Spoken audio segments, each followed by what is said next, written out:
Au nom du Père et du Fils et du Saint-Esprit. Aujourd'hui, dimanche 12 mars, nous méditons l'évangile de Jésus-Christ selon Saint Jean. En ce temps-là, Jésus arriva à une ville de Samarie appelée Sychar, près du terrain que Jacob avait donné à son fils Joseph. Là se trouvait le puits de Jacob. Jésus, fatigué par la route, s'était donc assis près de la source. C'était la 6e heure. Environ midi, arrive une femme de Samarie qui venait puiser de l'eau. Jésus lui dit, « Donne-moi à boire. » En effet, ses disciples étaient partis à la ville pour acheter des provisions. La Samaritaine lui dit, « Comment toi, un Juif, tu me demandes à boire à moi, une Samaritaine? » En effet, les Juifs ne fréquentent pas les Samaritains. Jésus lui répondit, « Si tu savais les dons de Dieu, et qui est celui qui te dit, donne-moi à boire, c'est toi qui lui aurais demandé, et il t'aurait donné de l'eau vive. » Elle lui dit, « Seigneur, tu n'as rien pour puiser, et le puits est profond. D'où as-tu donc cette eau vive? Seras-tu plus grand que notre père Jacob qui nous a donné ce puits et qui en a bu lui-même avec ses fils et ses bêtes? » Jésus lui répondit, « Quiconque boit de cette eau aura de nouveau soif, mais celui qui boira de l'eau que moi je lui donnerai n'aura plus jamais soif. Et l'eau que je lui donnerai deviendra en lui une source d'eau jaillissant pour la vie éternelle. » La femme lui dit, « Seigneur, donne-moi de cette eau que je n'aie plus soif, et que je n'ai plus à venir ici pour puiser. » Jésus lui dit, « Va, appelle ton mari et reviens. » La femme répliqua, « Je n'ai pas de mari. » Jésus reprit, « Tu as raison de dire que tu n'as pas de mari. Des maris, tu en as eu 5, et celui que tu as maintenant n'est pas ton mari. Là, tu dis vrai. » La femme lui dit, « Seigneur, je vois que tu es un prophète. Eh bien, nos pères ont adoré sur la montagne qui est là, et vous, les Juifs, vous dites que le lieu où il faut adorer est à Jérusalem. » Jésus lui dit, « Femme, crois-moi, l'heure vient où vous n'irez plus ni sur cette montagne ni à Jérusalem pour adorer le Père. Vous adorez ce que vous ne connaissez pas. Nous adorons ce que nous connaissons, car le salut vient des Juifs. Mais l'heure vient, et c'est maintenant, où les vrais adorateurs adoreront le Père en esprit et vérité. Tels sont les adorateurs que recherche le Père.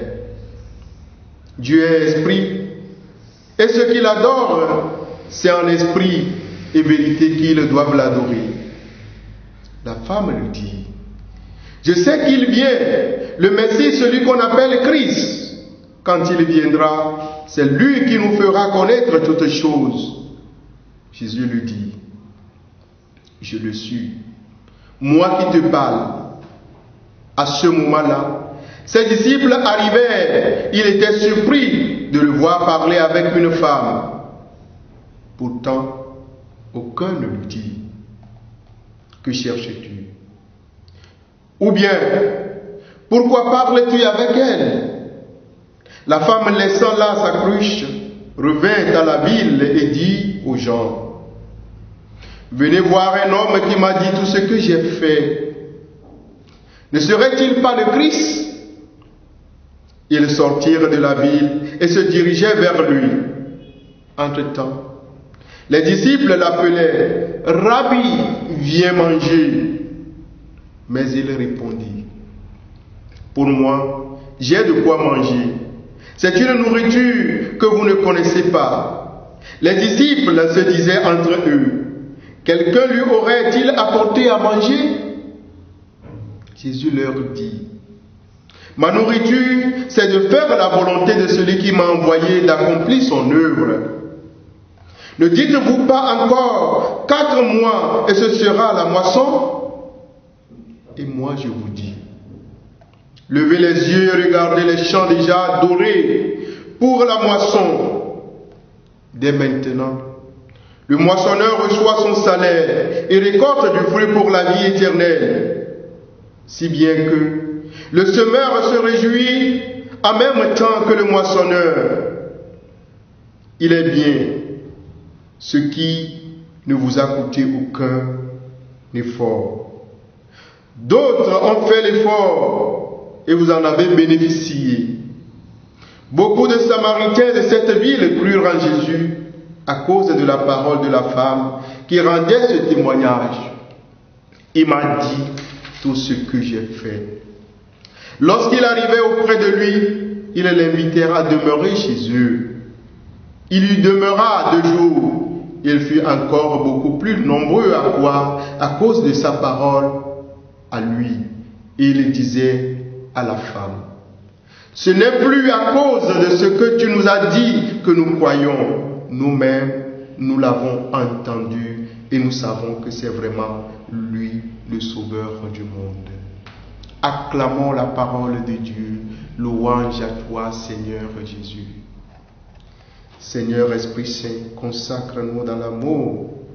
Donne-nous d'aimer Jésus-Christ comme Maître et Seigneur, Sauveur de l'univers, lui qui a sauveur le juste et le pécheur, qu'il nous donne d'être toujours à sa suite et de croire en lui. Toi qui es Dieu maintenant pour les siècles des siècles. Bien-aimés dans le Seigneur, loué soit Jésus-Christ.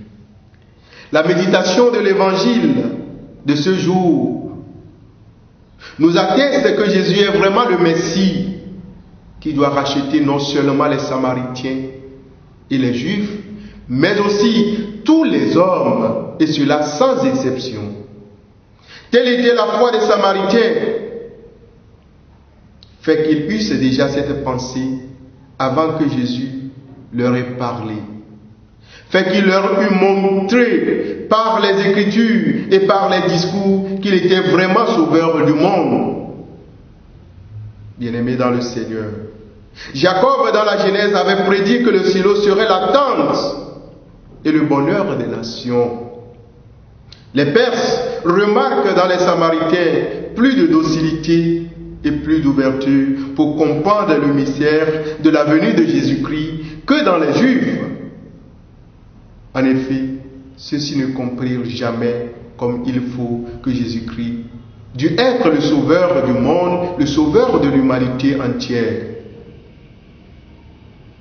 Et toi et moi qui doutons encore de Jésus, le Fils de l'homme, demandons au Seigneur d'ouvrir nos yeux à pouvoir le reconnaître comme source d'eau vive, à pouvoir le reconnaître comme maître et sauveur de l'humanité, à pouvoir le reconnaître comme celui qui relève le pauvre et le faible. Et que Dieu Tout-Puissant vous bénisse, le Père, le Fils et le Saint-Esprit. Donne ta vie à Dieu.